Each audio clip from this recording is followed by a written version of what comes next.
அனைவருக்கும் வணக்கம். Biology Tamil Nadu channel சார்பாக உங்களை அன்புடன் வரவேற்கிறோம். இன்றைக்கி நம்ம என்ன பார்க்க போகிறோம் அப்படின்னா, ஒன் வீடியோ ஒன் கொஷின் அப்படிங்கிற தலைப்பில் நிறைய காணொலிகள் நம்ம பார்த்துட்ருக்குறோம். அதில் பயாலஜி ரிலேட்டடாக MCQs நம்ம ஒவ்வொரு வீடியோக்கும் ஒவ்வொரு கொஷின் பார்த்துட்டு வந்துட்டுருக்குறோம். அந்த வரிசையில் கொஷின் நம்பர் 27 என்னது அப்படின்னு பார்த்தீங்கன்னா, tropical regions show greatest level of species richness because, அதாவது ட்ராபிக்கல் ரீஜன்னா என்னது, வெப்ப மண்டல பகுதிகள் அப்படின்னு நம்ம சொல்லுவோம். இந்த வெப்ப மண்டல பகுதிகளில் அதிகமான அளவு, மிக அதிகமான அளவு ஸ்பீஷீஸ் ரிச்னஸ், அதாவது சிற்றினங்களினுடைய அளவு அதிகமாக காணப்படுகிறது. ஏனெனில் அப்படின்னு சொல்லியிருக்காங்க. ஸோ வெப்பமண்டல பகுதிகளில் சிற்றினங்கள் அதிகமான அளவில் காணப்படுகிறது. ஏன் அப்படிங்கிறதான் ஆப்ஷனில் கொடுத்துருக்காங்க. Tropical latitudes have remained relatively undisturbed for millions of years, hence more time was available for species diversification. இந்த டாபிக் பொதுவாக ஸ்டேட்மெண்ட் கொஷின் அப்படின்னு கேட்டாவே கண்டிப்பாக உங்கள் CBSE புக்கினுடைய காப்பி பேஸ்ட்டு தான். அதில் தெளிவான ஒரு முடிவில் எப்போதுமே இருங்க. இது எந்த லெசன்லேருந்து எடுக்கப்பட்டிருக்கு அப்படின்னு பார்த்தீங்கன்னா, பயோடைவர்சிட்டி ஆஸ் அண்ட் கன்சர்வேஷன் அப்படின்னு சொல்லிட்டு ஒரு லெசன். இது உங்களுடைய 12th ஸ்டாண்டர்ட் CBSE பயாலஜியில் இருக்குது. அதே மாதிரி ஸ்டேட் போர்ட்லேயும் ஜுவாலஜியில் படிச்சிருப்பீங்க, 12th standard biodiversity and conservation அப்படின்னு சொல்லிட்டு. பயோடைவர்சிட்டி அப்படின்னா உயிரி பல்வகை தன்மை மற்றும் பாதுகாப்பு அப்படிங்கிற பாடம். அந்த பாடத்தில் CBSE புக்கில் இருக்கக்கூடிய கண்டென்ட்டை தான் எப்போதுமே காப்பி பேஸ்ட் பண்ணுவாங்க. ஸோ அந்த விஷயத்தில் இந்த இருக்குது பாருங்கள், ஈக்காலஜிஸ்ட் அண்ட் எவல்யூஷனரிஸ்ட் இப்படிங்கிற சொல்லிட்டு ஒரு பேராகிராஃப் ஸ்டார்ட் ஆகுது.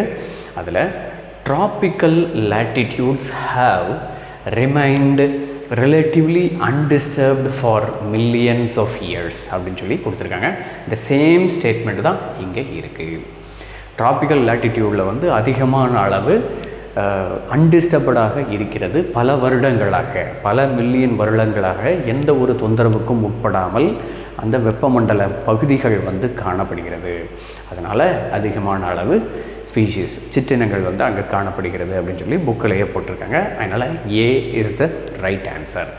ABCD அப்படின்னு சொல்லிட்டு டக்குன்னு நீங்கள் முடிவெடுத்துடக்கூடாது.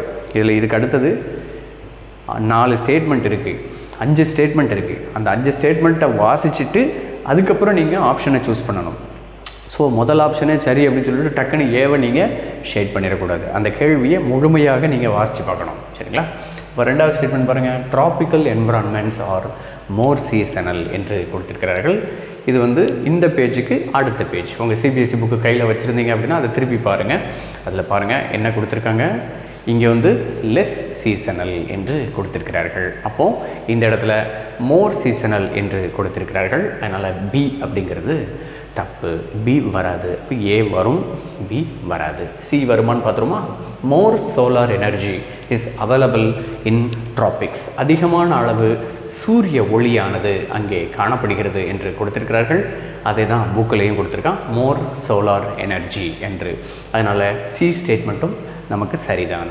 அடுத்தது, கான்ஸ்டன்ட் என்விரான்மெண்ட்ஸ் ப்ரொமோட் நிச் ஸ்பெஷலைசேஷன். நிச் அப்படின்னா செயல் வாழிடம் அப்படின்னு நம்ம சொல்லுவோம். அந்த செயல் வாழிடம் அதிகமான அளவு கான்ஸ்டன்ட் என்விரான்மெண்ட்ஸில் காணப்படுகிறது. தொடர்ச்சியாக ஒரே மாதிரியான நிலைத்த தன்மையுடைய சூழ்நிலைகளில் இந்த செயல் வாழிடத்தன்மை அதிகமாக காணப்படுகிறது அப்படிங்கிறதும் ஒரு ரீசன் தான்.